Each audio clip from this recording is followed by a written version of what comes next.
পবিত্র ঈদুল আজহার বাকি মাত্র কয়েকদিন। আগামী 17 জুন সোমবার দেশব্যাপী মুসলমানদের দ্বিতীয় বৃহত্তম উৎসব কোরবানির ঈদ উদযাপিত হবে। এ উপলক্ষে প্রতিবারের ন্যায় এবারও জমে উঠেছে খুলনা নগরীর জোড়াগেটস্থ কোরবানির পশুর হাট। খুলনা সহ আশেপাশের জেলাগুলো থেকে পশু নিয়ে আসছে ব্যাপারীরা। হাটে ক্রেতার সংখ্যা কিছুটা কম হলেও পূর্বের তুলনায় বৃদ্ধি পাচ্ছে। গত 10 জুন খুলনা সিটি কর্পোরেশনের উদ্যোগে জোড়াগেটে এই পশুর হাটের উদ্বোধন করা হয়। উদ্বোধন করেন খুলনা সিটি কর্পোরেশনের মেয়র আলহাজ তালুকদার আব্দুল খালেক। প্রথম দিন গরুর পরিমাণ খুব একটা ছিল না। ঈদের দিন যত ঘনিয়ে আসছে হাটে তত বেশি পশুর আমদানি হচ্ছে। শুক্রবার ছুটির দিন হওয়ায় সকাল থেকেই হাটে ক্রেতার সমাগম ছিল বেশ। মাইকিং করা হচ্ছে আইন শৃঙ্খলা পরিস্থিতি স্বাভাবিক রাখার জন্য। গরুর বাজারে এসে মোটামুটি ভালোই লাগছে, খারাপ না, কিন্তু যে বাজেট নিয়ে আমরা আসছি গরু কিনতে সে বাজেট আর কি হচ্ছে না আমাদের। এবারে গরুর হাটে কিছু সংখ্যক গরু উঠেছে, কিন্তু সবই ভালো। আর তবে গরু আরও বাড়তেছে এবং ক্রেতাও জমতেছে। আর খুলনার ভিতরে সবচেয়ে সুন্দর এবং নিরাপত্তার জায়গা এটা। একটা সুন্দর নিরাপত্তা এবং সুশৃঙ্খল পরিবেশে এখানে ব্যবস্থা করা হয়েছে এবং হাট কর্তৃপক্ষকে আমি আন্তরিকভাবে ধন্যবাদ জানাচ্ছি। খুবই সুন্দরভাবে এ পরিকল্পনা মাফিক কাজটা হয়েছে।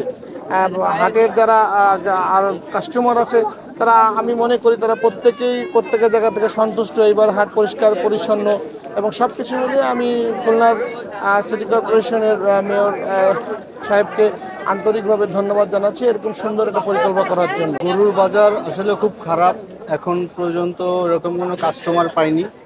আর আমার এই গরুটার নাম মেসি, শখের বসে মেসি রাখা হয়েছে এবং এই গরুটা আইজগাতি থেকে আনা। আজকে সকাল 11টায় আনছি, এখন পর্যন্ত ওইভাবে কোনো কাস্টমার আসে নাই।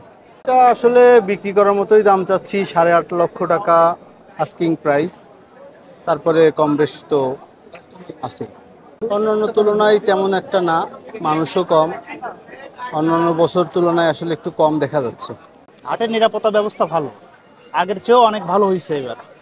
আর বেচা কেনা এই আজকে থেকে মাত্র শুরু হলো, তো তা মনে হয় আগামীকাল এবং পরশু ইনশাল্লাহ বেশি বেচা কেনা হবে। বিক্রি করতে পারিনি ভাই, কোনো খদ্দারই নেই, দেখলে চলে যায়, কোনো কথাবার্তাই কয় না। গরু আর খুলামাকেটা নাম তো নেই ভাই, খুলামাকে কোনো সাহেবই নেই।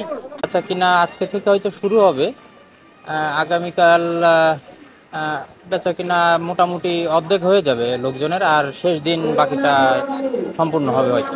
খুলনা সিটি কর্পোরেশন পরিচালিত যে আমাদের যে এখানে যে হাট রয়েছে, এখানে সার্বিক আমরা প্রাণীর যে চিকিৎসা সেবা সেটা আমরা ভেটেনারি দপ্তর, খুলনা সিটি কর্পোরেশন এবং জেলা প্রাণী সম্পদ দপ্তর যৌথভাবে আমরা একটা ভেটেনারি মেডিকেল টিমের মাধ্যমে এটা পরিচালনা করে আসছি। এবং এখানে আমরা এমন ধরনের ওষুধ ব্যবহার করি যে ওষুধগুলো ব্যবহার করলে মানুষ যাতে মাংস খেলে তার রেসিডুয়াল ইফেক্ট না পড়ে, এবং এইখান থেকে বাইরের কোনো ওষুধ বা অন্য কোনো কিছু আমরা এটা ব্যবহার নিরুৎসাহিত করি।